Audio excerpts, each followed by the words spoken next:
서비스 조코드입니다. 오늘은 변화관리 비용에 대해서 한번 이야기를 해보도록 하겠습니다. 저랑 가장 연관이 있는 얘기이기도 하고요. 우리가 변화관리를 할 때 비용을 지불을 하는데요. 우리가 클라우드 서비스는 이미 사용료라는 것을 지불을 하고 있습니다. 그것도 매달 지불을 하죠. 그러면 사용자 입장에서는 나는 사용료도 지불을 해야 되는데 지불을 하고 있는데 그 변화관리 비용도 지불을 해야 돼, 이런 의문을 많이 가지실 거라 생각이 됩니다. 그래서 우리나라 같은 경우에는 사실은 이 클라우드 서비스에 대한 변화관리에 적극적으로 투자를 많이 안 하시는 이유이기도 합니다.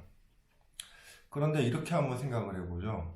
우리가 기존의 레가시에 어떤 설치형, 커스터마이징된 소프트웨어를 사용할 경우에는 사실 사용하는 방법이 딱 정의가 되어 있습니다. 여기에서 이걸 누르면은 주문이 되고요. 여기에서 요거를 누르면은 관리가 되고 취소가 됩니다. 이런 식으로 어떤 프로세스 자체가 시스템에 녹아 있기 때문에 사실은 그것은 업무를 할 때 다른 방법이 존재하지 않았습니다. 즉, 한 가지 방법만 있었다는 얘기죠. 하지만 클라우드 서비스에서는 우리가 온프레미스에서 사용하는 방식하고는 다르게 여러 가지 방법들이 있습니다. 예를 들어서 G Suite 같은 경우에 내가 저 사람에게 어떤 메시지를 전달하고 싶다, 이럴 때만 하더라도 10가지가 넘는 방법들이 존재합니다. 그런데 우리가 나는 이런 방법이 좋다고 저 메시지를 전달을 하면 저 사람은 사실 그 메시지를 받을 준비가 안 돼 있습니다. 이것은 이제 우리는 프로토콜이라고 얘기를 하고요. 기업에서나 회사에서 우리 지수익과 같은 클라우드 서비스를 사용할 때는 프로토콜을 맞추는 준비가 중요합니다.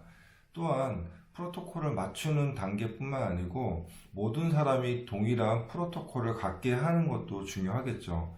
예를 들어서 신입사원이나 젊은 직원들은 잘 사용을 하는데 우리 나이가 많으신 분들은 사실 그 서비스를 이해를 못한다고 하면은 프로토콜이 맞춰지지 않을 뿐더러 메시지를 계속 던지더라도 받는 사람은 받지를 못하는 결과가 발생을 합니다. 그러면 전체적으로 기업 입장에서는 사실 소통이 안 되고 우리가 업무 효율을 높이기 위해서 생산성을 높이기 위해서 도입한 클라우드 서비스가 도움이 전혀 안 되는 그런 문제점을 낳고 있습니다. 그래서 변화관리에서는 사실 그런 프로토콜 맞추는 작업도 중요하지만은 모든 사용자가 동일한 그런 지식 레벨까지 도달하게 하는 것을 도와드리고 있고요. 그러기 위해서는 많은 교육과 그리고 안내, 컨텐츠 이런 것들이 필요합니다. 자, 반대로 우리가 업무 생산성을 올리기 위해서 도입을 했는데요. 그게 만약 소통이 안 돼서 업무가 안 된다. 그러면 기업 입장에서는 사실 크나큰 손실입니다. 인건비도 비싸지만은 사실 그 기회비용이라는 측면에서 본다면은 무시 못할 수준이라 생각이 듭니다. 그러면 변화관리 비용을 우리가 기회비용이나 인건비에 대해서 한번 생각을 해본다면은 그렇게 비싼 비용이 아니라고 생각이 듭니다.